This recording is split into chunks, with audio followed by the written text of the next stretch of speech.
శ్రీ పోతన భాగవత భక్తి యోగం. గానం అభినవ పోతన. ఆంధ్ర భాగవత శుకయోగి బ్రహ్మశ్రీ వేదమూర్తులైన కరణె కృష్ణమూర్తి భాగవతార్ గారు. వినండి, తరించండి. అఖండమండలాకారం వ్యాప్తం యేన చరాచరం తత్పరం దర్శితం యేన తస్మై శ్రీ గురవే నమః.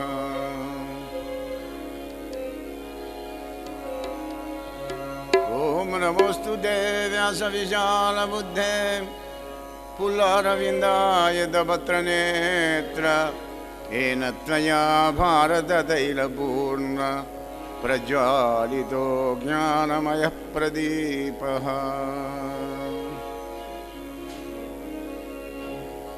రామం విశ్వమయం వందే రామం వందే రఘుద్వహం రామం విప్రవరం వందే రామం శ్యామాగ్రజం భజే. యస్య భాగం సుతచ్యూతం రమ్యం రామాయణామృతం శైలజా సేవితం వందే తం శివం సోమరూపిణం. సచ్చిదానందసందోహం భక్తిమోచి విభూషణం పూర్ణానందమఘం వందే సద్గురుం శంకరం స్వయం. అజ్ఞానధ్వంతసంవర్త్రీ జ్ఞానలోకవిలాసిని చంద్రచూడవచంద్రచంద్రికేయం విరాజతే.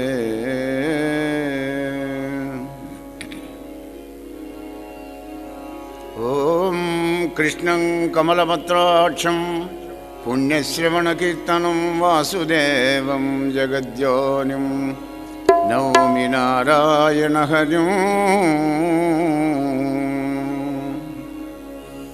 ఓం నారాయణం నమస్కృత్య నరం చైవ నరోత్తమం దేవీం సరస్వతీం వ్యాసం తతో జయముదీరయేత్. నిగమకల్పతరోర్గలితం ఫలం సుఖముఖాదమృతద్రవసంయుతం పిబత భాగవతం రసమాలయం ముహురహో రసికా భువి భావుకా.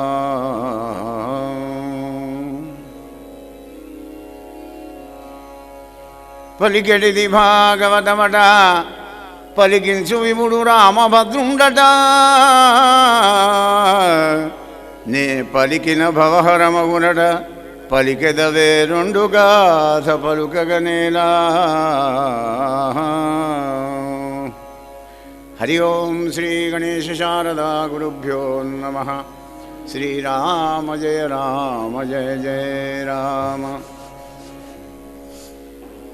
ప్రియమైన భక్తబంధువులారా, కామక్రోధాది కలుషవ్రాతంతో అనేక జన్మల నుంచి దుఃఖ పరంపరలో కృంగి కృషించిపోతున్నటువంటి జీవులను ఉద్ధరించడానికని వ్యాస భగవానుడు అందించినటువంటి ఒక అమూల్యమైన అపురూపమైనటువంటి కానుక మన యొక్క జీవకోటికి, మానవులకు ముఖ్యంగా. అందులో తెలుగు ప్రజలకు మందార మకరందాన్ని అందించి భవరోగాన్ని దూరం చేసేటువంటి ఒక దివ్యవిషయాన్ని మనకు ప్రసాదించినాడు పోతన గారు. ఆ సహజ పండితుని పాదపద్మాలకు శతకోటి వందనాలు అర్పిస్తూ నిత్యం మనం మాట్లాడుకునేటువంటి ఒక భాషలోనే అగాధమైనటువంటి వేదాంతాన్ని మనకు అందించిన మహామనీషా సంపన్నుడు పోతన గారు. నా తెలుగు ప్రజలకు అందరికీ అర్థం కావాలి, పండితులకు కాదు, పామరులకే అర్థం కావాలి ఎక్కువ. అజ్ఞాన సముద్రంలో మునిగిపోయినటువంటి వాళ్ళందరినీ మీదికి తీయాలి అనేటువంటి ఉద్దేశంతోనే పోతన గారు 90% మనం నిత్యం మాట్లాడుకునే భాషలోనే రచించినాడు. ఒక 10 పండితులకు పెట్టినాడు. అందరికీ అన్ని తీర్ల వడ్డన చేసినాడు భాగవతంలో కూడా. కొందరికి తెలుగు గుణమగు, కొందరికి సంస్కృతంబు గుణమగు, రెండున్ గుణమగు కొందరికి అందరిని మెప్పించదన్నయ్యై కృతులన్. అందరికీ ఆనందాన్ని కలిగిస్తానన్నాడు పోతన గారు.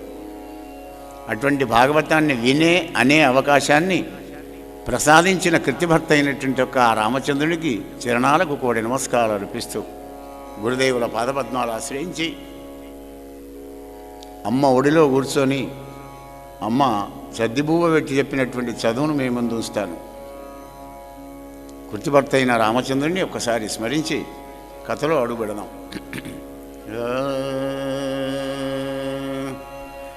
భారము భారము నీదేనయ్యా భద్రాచల రామా, భారము భారము నీదేనయ్యా రామా రామా.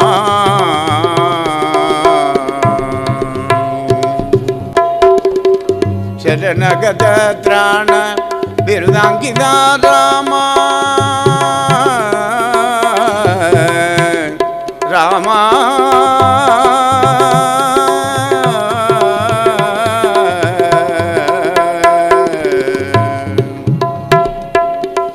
శరణగత త్రాణ బిరుదాంకిత రామ, కరుణించి దీనులను కాపాడు పరందామా, భారము భారము నీదేనయ్యా భద్రాచల రామా, భారము నీదేనయ్యా. నిన్న ఎదలో దలచి నిన్నెపు కొనియాడు, నిన్న ఎదలో దలచి నిన్నెప్పుడు కొనియాడు, ఆ పన్నులను గాచి అభయమొసగడి రామా, ఆ పన్నులను గాచి అభయమొసగడి రామ పురుషోత్తమా.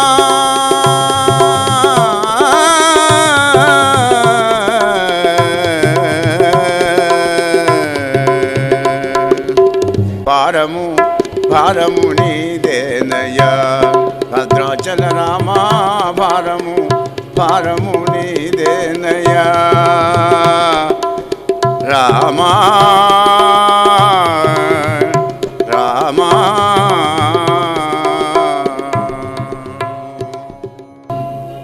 బోలో రాజా రామచంద్ర భగవానికి. నిఖిల పురాణ వ్యాఖ్యాన వైఖరి సమితుడైన సూతమునీంద్రుడు నైమిషారణ్యంలో చెప్తున్న దివ్య కథ భాగవత కథ. అటు ప్రాయోపుష్యుడైన పరీక్షిత్ మహారాజుకు సుఖదేవుడు వినిపించిన కథను చెప్తాను నాయనలారా, మునులారా సావధానంగా వినండి అన్నాడు సూతుల వారు. అప్పుడు పరీక్షిత్ అన్నాడు, మునీంద్ర, వామనమూర్తి యొక్క కథ, మత్స్యావతార కథను చక్కగా వినిపించావు, ఆనందం కలిగింది. సూర్యవంశరాజులు ఇక్ష్వాకు వంశాన్ని చెప్పుకుంటూ సూర్యవంశరాజుల కథను వినాలనిపిస్తుందయ్యా అని అడగడం జరిగింది. దానికి సుఖదేవుల వారు, రాజా విను, సహస్ర శీర్షాలు కలిగినటువంటి నా నారాయణమూర్తి యొక్క నాభిలోంచి బంగారు పద్మం లోపల బ్రహ్మదేవుడు, చతుర్ముఖ బ్రహ్మ మానసపుత్రుల్లో మరీచి మహానుభావుడు జన్మించాడు. ఆ మరీచికి కశ్యపుడు, మరి కశ్యపుడికి సూర్యభగవానుడు, ఆ సూర్యుడికి వైవస్వత మనువు పుట్టారయ్యా రాజా. ఆ వైవస్వత మనువుకు ఇక్ష్వాకుడు అదిగా 10 మంది కొడుకులు కలిగినారు. అందులో చివరివాడు నభగుడు అనేవాడు. ఆ నభగునికి నాభాగుడు అనేవాడు జన్మించాడయ్యా రాజా సూర్యవంశం లోపల. ఆ నాభాగునికి అంబరీషుడు అనే మహానుభావుడు జన్మించి చక్రవర్తి అయినాడు, చాలా గొప్పవాడు. ఆ అంబరీష చక్రవర్తి భక్తికి మెచ్చుకొని విష్ణుమూర్తి సుదర్శన చక్రాన్ని ఆయనకు బహుమానంగా ఇచ్చాడు. చాలా గొప్పవాడు హరిభక్తుడు. ఆ అంబరీషుని యొక్క హరిభక్తి ఎట్లాంటిదంటే, హరి అని సంభావించును, హరి అని సంభావించును, హరి అని దర్శించునంటూ ఆఘ్రాణించును, హరి అని రుచిగొనదలచును, హరి అని రుచిగొనదలచును, హరిహరి ఘను అంబరీషు అలవియ పొగడా. అనన్యభక్తితోని 24 గంటలు హరిని మర్చిపోకుండా హరి హరి హరి హరి హరి. యథా రాజ తదా ప్రజ. రాజులు ఎలా ఉంటారో పూర్వకాలంలో కూడా ప్రజలందరూ కూడా అలాగే ఉండేవాళ్ళు అన్నమాట. ఎందుకంటే రాజశాసనం, అందరూ ఏకాదశి ఉండాలి ప్రజలందరూ అంటే ఉండేవాళ్ళు అప్పుడు. కానీ ఇప్పుడు అన్వయించదు అది. అప్పుడు యథారాజ తదా ప్రజ ఉంటే ఇప్పుడు యథా ప్రజ తదా రాజ. నీకు అనుకూలంగా నువ్వు రాజుని ఎన్నుకోవాలి, కానీ మళ్ళీ తర్వాత 5 ఏళ్ల దాకా నువ్వేం మాట్లాడడానికి వీల్లేదు. కానీ అప్పుడు అట్టా కాదు, రాజు తన వాళ్ళందరినీ పిలిపించుకునేది. ధర్మాన్ని దైవాన్ని గురించి ప్రబోధించేవాడు ఆ అంబరీష చక్రవర్తి. నయనలారా వినండి. హరియేరా జగతికి ఆధారం, ఆ హరిని గొల్చి తరించుట మానవ ధర్మం. హరియేరా జగతికి ఆధారం, హరిని గొల్చి తరించుట మానవ ధర్మం. హరియేరా జగతికి ఆధారం.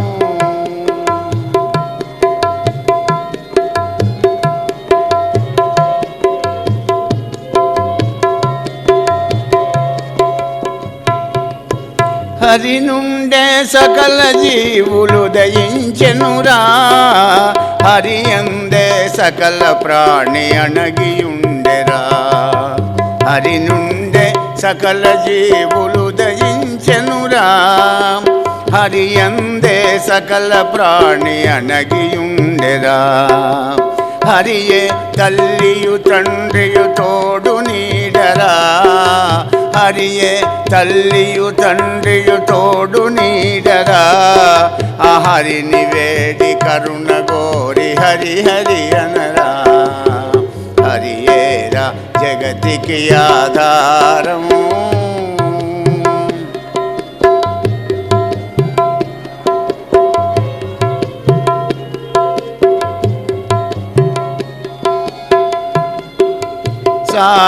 సారహీనమైనది ఈ సంసారమురా, సారహీనమైనది ఈ సంసారమురా.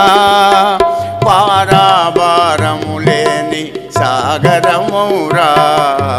దేవదేవు చరణ సేవనామజేయరా, దేవదేవు చరణ సేవ నావజేయరా. నావికుడై బ్రోవగలడు, త్రోవ చూపగలడు. హరియేరా జగతికి ఆధారం, హరిని గొల్చి తరించుట మానవ ధర్మం.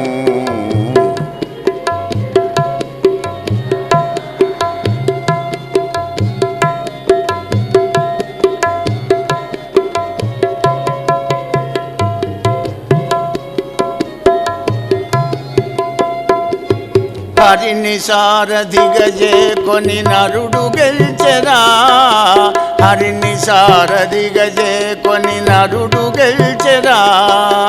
నరనారాయణులొకటని ధరణి మురిసెరా, ధరణి మురిసెరా. శరణన్ననే కరుణించును చిన్ని కృష్ణుడు, శరణన్ననే కరుణించును చిన్ని కృష్ణుడు. హరిహరి అని నుడువు కృష్ణదాసునెప్పుడు, కృష్ణదాసునెప్పుడు.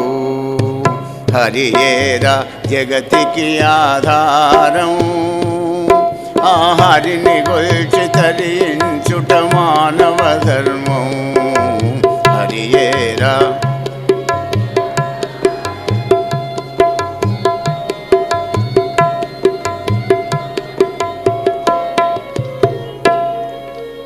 అలా అంబరీష చక్రవర్తి సర్వ ప్రజలందరికీ హరినామ భక్తిని, హరి మీద భక్తిని, ధర్మాచరణాన్ని కూడా ప్రబోధిస్తూ రాజ్యాన్ని పరిపాలిస్తూ సంసారం లోపల పితృదేవతల యొక్క రుణాన్ని తీర్చుకోవాలి. మానవుడు ముఖ్యంగా 3 రుణాలతో పుడతాడండి. ఆ 3 రుణాలు తీర్చుకోవాలి. తీర్చుకుంటేనే వాడికి జ్ఞానం కలిగి మోక్షం కలుగుతుంది. ఒకటి జన్మ ఇచ్చిన తల్లిదండ్రుల రుణం, పితృరుణం అంటారు. రెండవది దేవతల రుణం, మన కోరికలన్నీ ఇచ్చేది వాళ్లే, దేవతలే. మూడవది ఋషుల యొక్క రుణం, మనకు ఉపనిషత్ గ్రంథాలను, బ్రహ్మసూత్రాలను, భగవద్గీత ఇట్లాంటి మహద్గ్రంథాలను ప్రసాదించిన ఋషుల యొక్క రుణాన్ని తీర్చుకోవాలి. ఈ 3 రుణాలు తీర్చుకోవాలి, అప్పుడే వీడికి మోక్షం కలుగుతుంది. ఎలా తీర్చుకోవాలి మరి ఆ 3 రుణాలు? అదొక సందేహమే కదా. ఒక యజ్ఞం చేసి దేవతల రుణాన్ని తీర్చుకోవాలి, అగ్ని ద్వారా. అగ్నిముఖం కనుక దేవతల్ని సంతానవంతుడై పితృదేవతల ఎత్తునాన్ని నేర్చుకోవాలి. వాళ్ళు ఎదురు చూస్తారన్నమాట. మనకు సంతానం కలిగిందంటే మన ముత్తాతకు ఇంక్రిమెంట్ వస్తుంది, ఆయన పితృలోకానికి వెళ్ళిపోతాడు.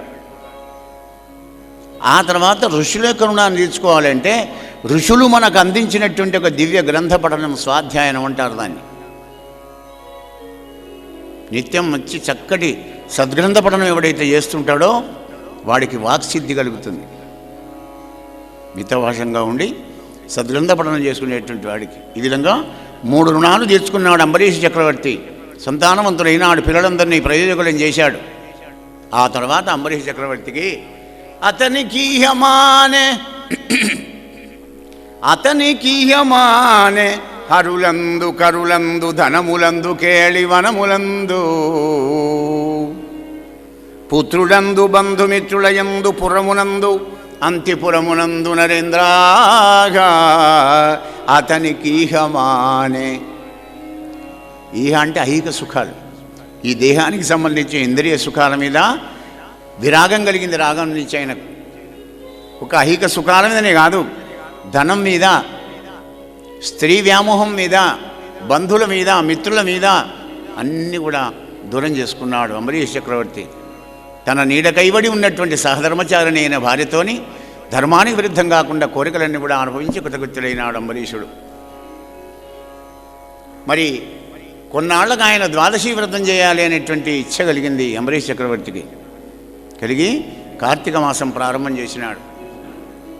కార్తీక శుద్ధ ఏకాదశి నాడు ప్రారంభం చేసి మళ్ళీ సంవత్సరం దాకా 24 ద్వాదశులు వస్తాయండి.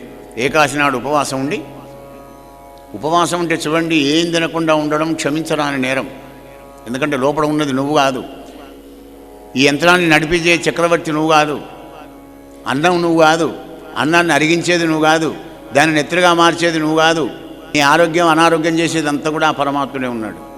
ఆయనే గనక ఆయనకు సమయానికి, నువ్వు రోజు తినే సమయానికి ఏదన్నా ఒక్కటి వెయ్యి, మార్పిడి చేసి కడుపులో వెయ్యి. ఇవాళ ఏకాశి, రేపు శివరాత్రి అంటే కలవదు, ఆనకు మన బతికే శివరాత్రి అయిపోతుంది. ఉపవాసం అంటే దగ్గర ఉండడం, పరమాత్మనికి దగ్గర ఉండేటువంటి ఒక ఆహారం తీసుకో. బాగా తిన్నామంటే మాత్రం పరమాత్మ లేడు ఎవ్వడు లేడు అంటాం. ప్రహ్లాదుడు అంటాడు కదా, మధురాది రసముల మరగి జొక్కుచు జిహ్వా నీదు నామమునకు నిగుడ నీదు నృసింహాగా. కమ్మటి స్వీటు, హాటు, బిర్యానీ, గరియాని అన్ని తిని కమ్మవచ్చి భాగవతాన్ని కూర్చున్నామంటే నేను ఓంకారం చేయగానే మీరు హీంకారం చేస్తారు, నిద్ర మొదలవుతుంది. అందుకే మితంగా భోంచేస్తే హరినామస్మరణ చేయడానికి కూడా, రామ రామ రామ అనడానికి కూడా శక్తి కావాలి కనుక ఎన్నడూ కూడా ఏమీ తినకుండా ఉండకూడదండి. అలా 3 రాత్రులు ఉపవసించి మితాహారం చేసుకుంటూ 3 రాత్రులు ఉన్నాడు.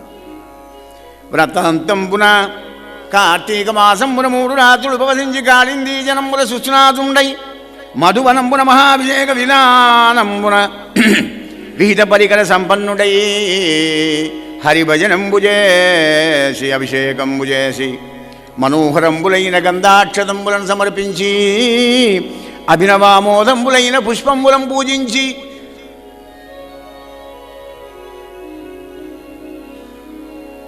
అలంకార ప్రియో విష్ణు, అభిషేక ప్రియో శివ. చేతులు నువ్వంగా ఆయనకు అభిషేకం చేయాలి. ధార దిగిపోకుండా నమ్మకం చెమకం చెప్పేంతసేపు నీళ్లు పోస్తుండాలి. చేపుకో చెంచడు పోసుడుకుండు కాదు. ఈయనకేమో సుగంధపరమైన పుష్పాలతో పూజ చేయాలి. కమ్మడి వాసన వచ్చే పూలు. వాసన లేని పువ్వుతో చేస్తాం, చేయని దానికంటే మంచిదే, కానీ వాసన లేని పువ్వుతో పూజ చేయకూడదు భగవంతుడికి. ఆ విధంగా కార్తీక మాసం లోపల కాళిందీ జలం లోపల స్నానం చేసి చక్కగా వచ్చి పరమాత్మను షోడశోపచార పురుష సూక్త విధానంగా పూజ చేసి అభినవామోదములైన పూలదండలతోని స్వామికి పాదపూజ చేసి ఆ తర్వాత పాలు ఏరై ప్రవహించే, అంటే అధికంగా పాలిచ్చే తొలచూరు గోవులను ఒక 6 అర్బుదాలు ఇచ్చాడండి. 6 అర్బుదాలు అంటే 600 కోట్ల గోవులను దానం చేసుకున్నాడు. అదేదో అక్కడ రాని సొమ్మంత అయ్యగారుల పాలనంటే కాదు. మంచి గోవును, చక్కటి దాన్ని, తొలచూరు గోవును, పాలిచ్చేదాన్ని. గోవు అంటే గోవులాగానే ఉండాలి.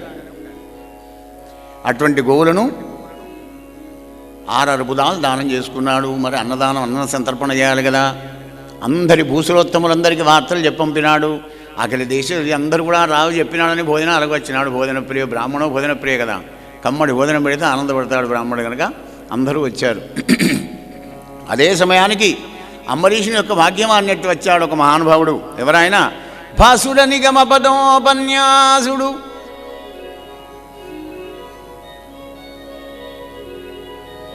భాసుడ నిగమపదోపన్యాసుడు సుతపాదిలాసుడు అనుపమ యోగాభ్యాసుడు రవిభాసుడు దుర్వాసుడు ఏ తెంచ తన్నివాసంబునగు. ఆహా, ఉరకరారు మహాత్ములయ్యా, ధన్యోస్మి.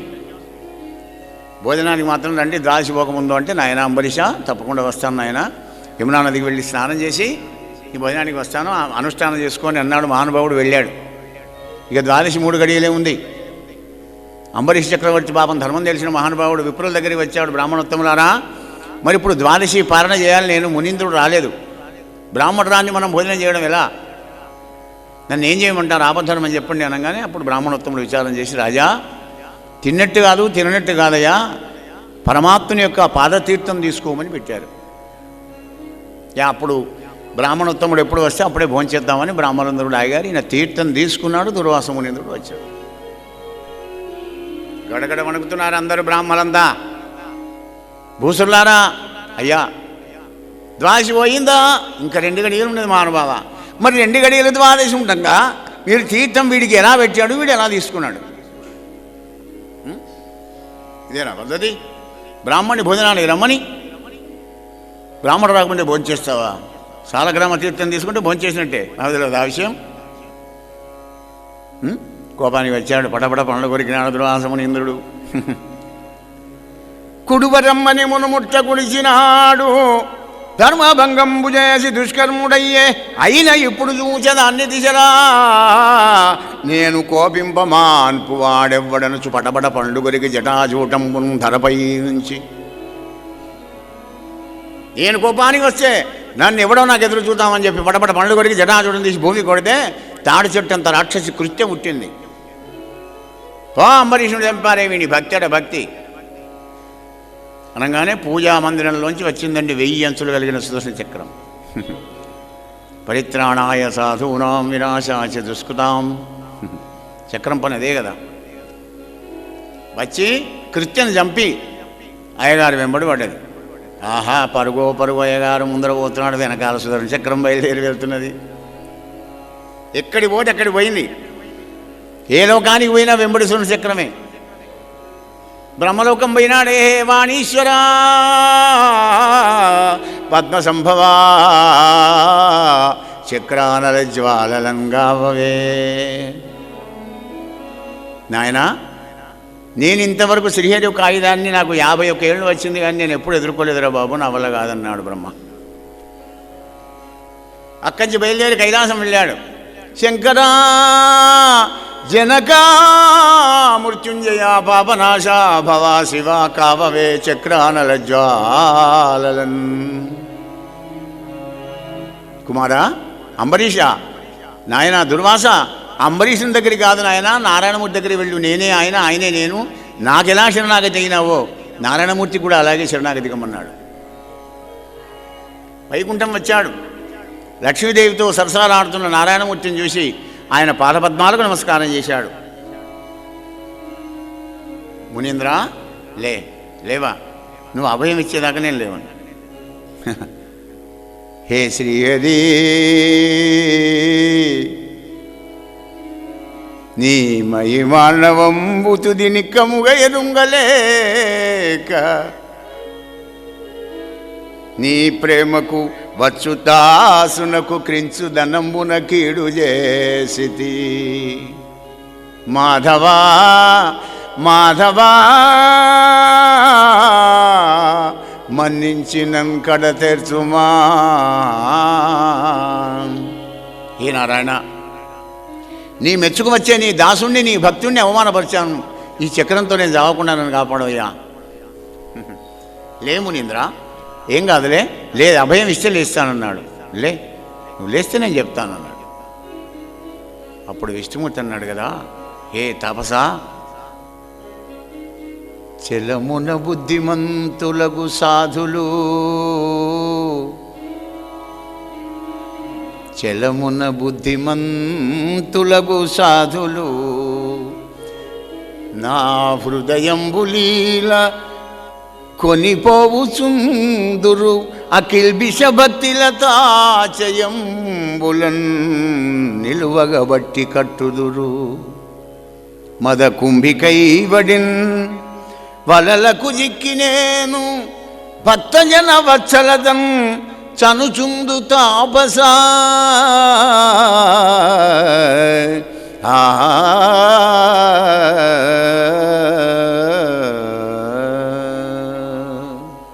చలమున బుద్ధిమంతులగు సాధు. సజ్జనులైనటువంటి యొక్క నా భక్తులు అనన్య చిత్తంతో నన్నే స్మరించే అటువంటి వాళ్ళు నన్ను భక్తి అనేటువంటి ఒక గొలుసుతోని తీసుకొని వెళ్ళి వాళ్ళ హృదయం లోపల బంధిస్తారు. నాయన నేను అమ్ముడు పోతారా బాబు? ఎలా బంధిస్తారంటే, ఇనుప గొలుసుతో ఏనుగని ఎలా మావటి వాడు బంధిస్తాడో, భక్తి అనే గొలుసుతో నన్ను అలా బంధించి వాళ్ళ హృదయాల్లో పెట్టుకుంటారు పరమాత్మని. అది చెప్తాడు పరమాత్మ. అంటే నాకంటే నా భక్తుడే గొప్పవాడు. నాయనా అంబరీషుని దగ్గరికే వెళ్ళు, వాడే కాపాడాలి, నా చేతులు కూడా ఏం లేదు అని. నాకు మేలుగోరు నా భక్తుడగువాడు, భక్తజనులకేన పరమగతియు.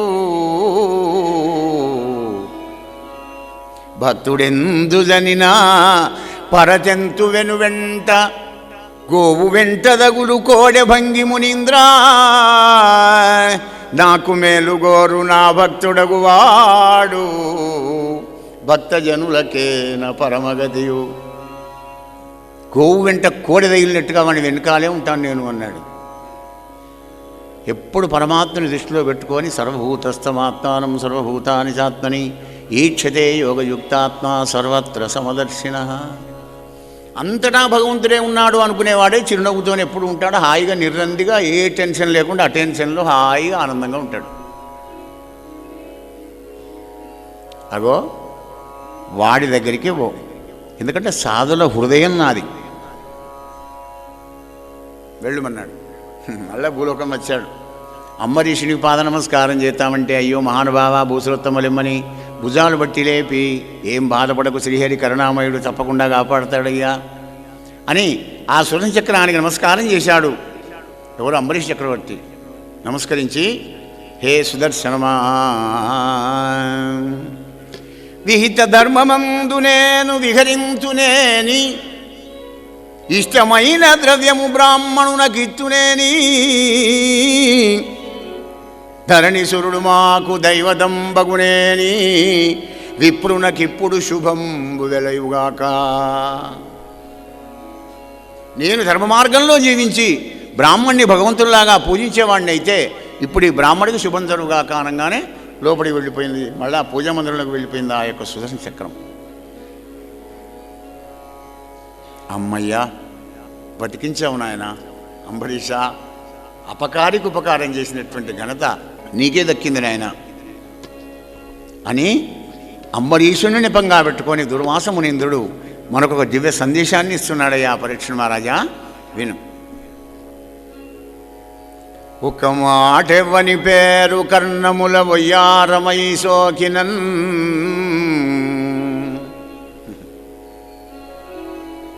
ఒక మాటెవ్వని పేరు కర్ణముల వయ్యారమై సోకినన్, సకలాగంబులు పల్లటిలిదలకు సంభ్రంతితో, అట్టిత సుకరు మంగళతీర్థపాదు హరి విష్ణు దేవదేవేషు, దారకలంక స్థితి గొల్చు భక్తులకు లేదు లేదడ్డంబు రాజాగ్రణి. ఒక్కసారి పరమాత్మ నామాన్ని ఆనందంగా ఆనంద భాష్పాలు కాల్చుకుంటూ కర్ణేంద్రియాల నుంచి ఎవడైతే జురుతాడో ఆ నామ రసాన్ని వాడి సకలాగంబులు పల్లెటిల్లు తొలగును. ఒక్కటి కాదు, రెండు కాదు, మొత్తం ఎన్ని పాపాలనో అన్ని స్టాక్ వెళ్ళిపోతాయి. అటువంటి పరమాత్ముని అనన్య చిత్తంతో నువ్వు నిరంతరం ధ్యానం చేస్తున్నావు కదా అంబరీష, నీకు అడ్డం లేదురా నాయన. ఆహా, నా జీవితాన్ని కాపాడేవు అని మళ్ళీ నమస్కారం చేస్తే, అయ్యా నాకు నమస్కారం చేయకు, నేను ఎంతటి వాడిని చెప్పు, పరమాత్ముని దాసుణ్ణి అన్నాడు అంబరీషుడు. గమనించండి, ఎప్పుడు చిన్నగా ఉన్నవాడికే పరమాత్ముని సహాయం దొరుకుతుంది, పెద్దగా ఉన్నవాడికి ఎప్పుడు కూడా పరమాత్ముడు ఇయ్యాడు. నేను ఎంతవాడిని అయ్యా అన్నాడు. అయ్యా 7 ఏడాది దాకా నువ్వు రాలేదు భూలోకాన్ని మళ్ళీ అని వంట వండించి అంబరీషుడు బ్రాహ్మణి కాళ్ళగడికి దుర్వాస మునీంద్రుడికి ఆయనకు భోజనం పెట్టి దక్షిణ తాంబూలం ఇచ్చి ధన్యుడైనాడయ్యా పరీక్షుడు మహారాజా. మహారాజా ఎందుకో తెలుసునా, భగవంతుడికి బ్రాహ్మలంటే అంత ఇష్టం. అవనిసురుడు గుడువా అతి పవిత్రంబైన వంటకంబు భూమి వరండు గుడిచే తపసి ఎగులు మాన్పదానెంత వాడను హరికృపా మహత్తమం సుందరచ నరేంద్ర. అంతా శ్రీహరి యొక్క దయ అనుకున్నాడు అంబరీషుడు. కడుపుండా భోజనం పెట్టి వెళ్ళగొట్టినాడయ్యా రాజా.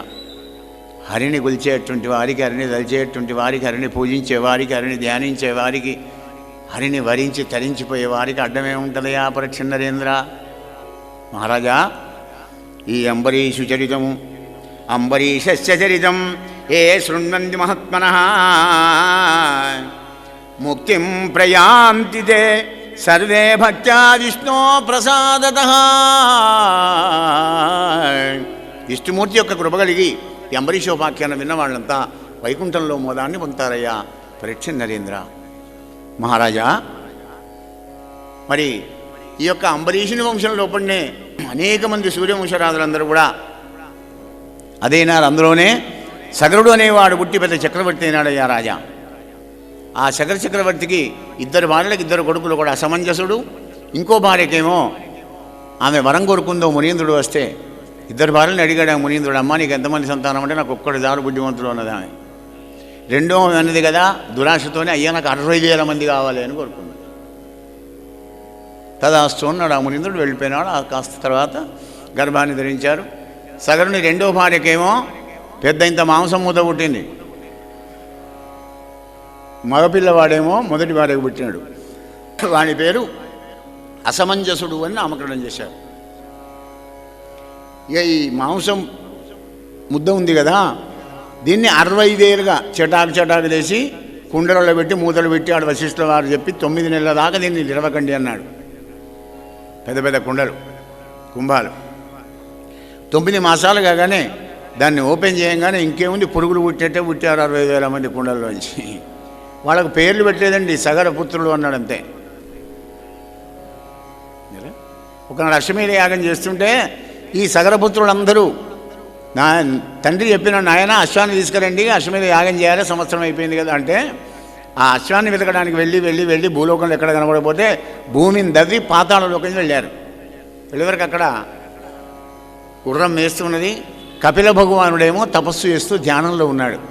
ఈ 60 మంది వెళ్ళి, అరే ఇక చూడరు దొంగ, గుర్రపు దొంగ, కొంగ జపం చేసుకుంటూ మన గుర్రాన్ని ఎత్తుకొని వెళ్ళాడు వీడు అని చెప్పి ఆ కత్తులు తీశారండి, ఉరలోంచి కత్తులు తీశారు.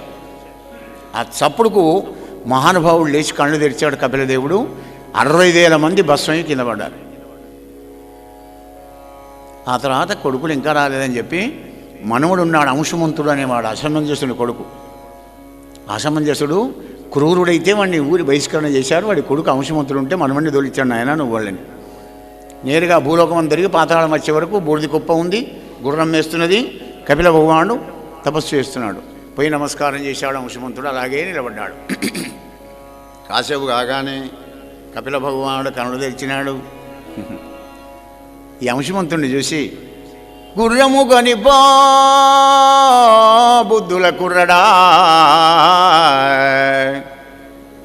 గుర్రము కొనిపో బుద్ధుల కుర్రడా, నీ తాత యొద్దకు నీ తండ్రులు వెర్రులు నీరైరిరై మిర్రున గంగాజలంబు మెలగా శుభమగును బొమ్మ, గుర్రము కొనిపో బుద్ధుల కుర్రడా. నాయనా బుద్ధిమంతుల్లో కనబడుతున్నావు, తీసుకొని వెళ్ళి మీ తాత దగ్గరికి. ఆ గుర్రాన్ని తీసుకొని వెళ్ళాడు. యజ్ఞం నిర్వర్తించాడు సగర చక్రవర్తి, కాలధర్మం చెందాడు. మరి జనకుల కొరమే ప్రయత్నం చేశాడు అంశమంతుడు గంగను తీసుకురావడానికి, వీలు కాలేదు. మరి అతని కొడుకు దిలీప్ మహారాజ్ ఆయన ప్రయత్నం చేశాడు, కాలేదు. అతని కొడుకు భగీరథుడు మహానుభావుడు భగీరథ ప్రయత్నం అంటారే, విసుగు విరామం లేకుండా గంగను గురించి తపస్సు చేశాడు కొన్ని వేల సంవత్సరాలు. అప్పుడు తపస్సుకు మెచ్చుకున్నది గంగమ్మ. గంగాదేవి ప్రత్యక్షమైంది. మాతా గంగా భవానీ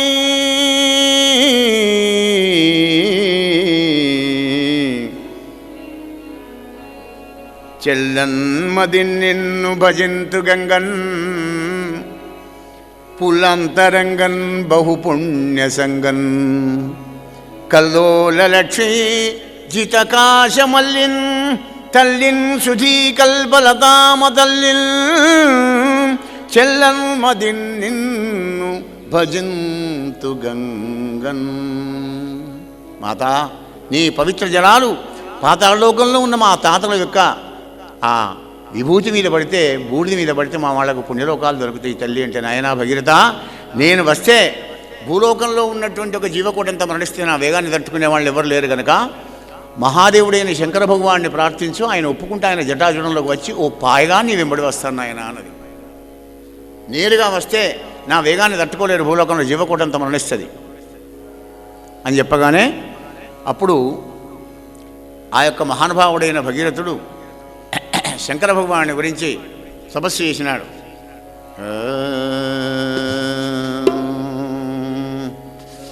శివా శివా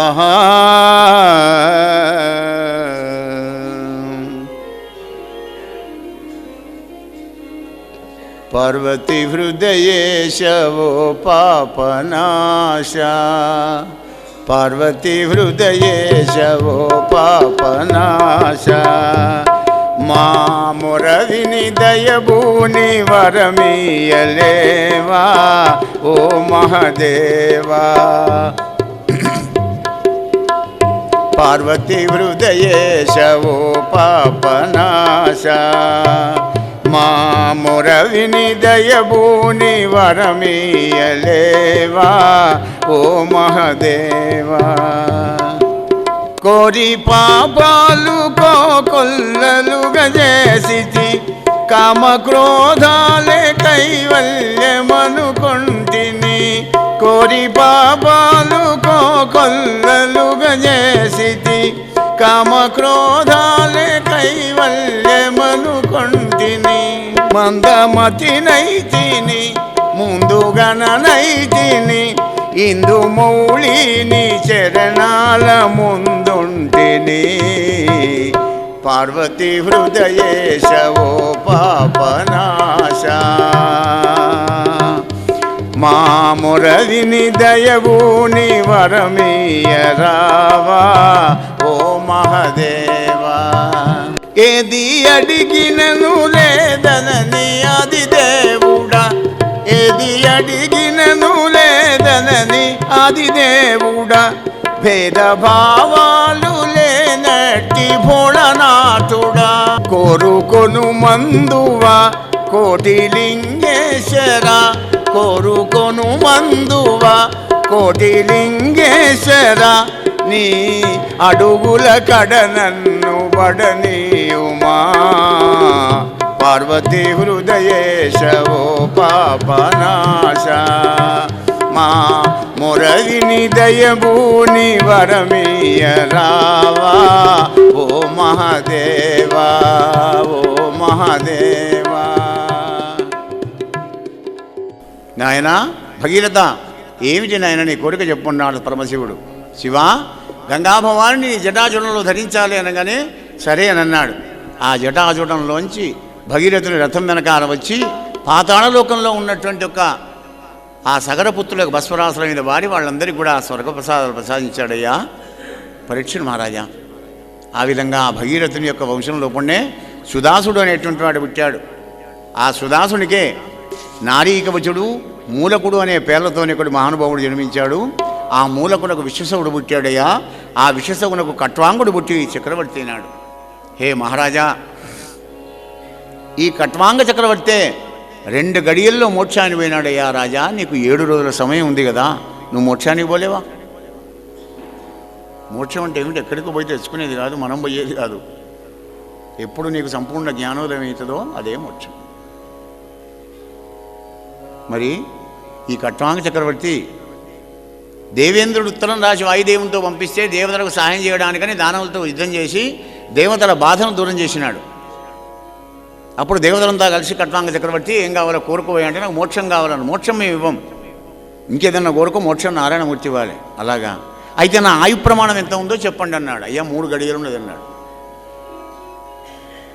ఒక్క గడియలో భూలోకం పడ్డాడు. ఇక 2 గడియల్లో మనస్సును మాయం చేశాడు. మన ఏవ మనుష్యాణం కారణం బంధం మోక్షం. పరమాత్ముడిచ్చిన మనస్సును పరమాత్మునికి ఎప్పుడైతే సంపూర్ణంగా సమర్పిస్తావో అదే మోక్షం. సముద్రంలోకి వెళ్ళి వాన చినుకు ఎప్పుడైతే కలుస్తుందో ఇది సముద్రం అవుతుంది కానీ చినుకు కాదుగా. చినుకు చినుకు అనం, దీన్ని కూడా సముద్రమే అంటాం. అదే సాయుధ్యముక్తి మోక్షం. ఆ మోక్షాన్ని కూడా కోరని మహానుభావులు కనబడతారు మనకు భాగవతంలో ముందు ముందు. అది కూడా కోరికే కదా. నాకు మోక్షం కావాలి, నాకు మోక్షం కావాలి, నాకు మోక్షం కావాలనేది కూడా కోరికే. మోక్షాన్ని కూడా సన్యాసం చేయమంటాడు పరమాత్మ. ఆ విధంగా ఆ యొక్క ఖట్వాంగ చక్రవర్తి మనస్సును మలినం చేసి పరమాత్మునికి అర్పించి చేసి పారేసే 2 గడిల్లో మోక్షాన్ని పొందాడయ్యా రాజా. మరి ఆ ఖట్వాంగునకు దీర్ఘబాహు, దీర్ఘబాహునకు రఘు, రఘువునకు బుధిశ్రవుడు, బుధిశ్రవునకు అజుడు, అజునకు దశరథుని ముట్టిరి. ఆ దశరథ మహారాజుకు పరబ్రహ్మస్వరూపుడైన శ్రీమన్నారాయణమూర్తి రామ లక్ష్మణ భర్త స్థితిగా జన్మించాడయ్యా.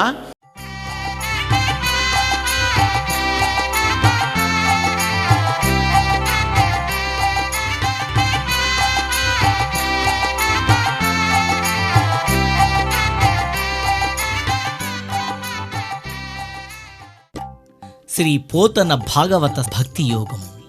గానం అభినవ పోతన, ఆంధ్ర భాగవత శుకయోగి బ్రహ్మశ్రీ వేదమూర్తులైన కరణె కృష్ణమూర్తి భాగవతార్ గారు. వినండి, తరించండి.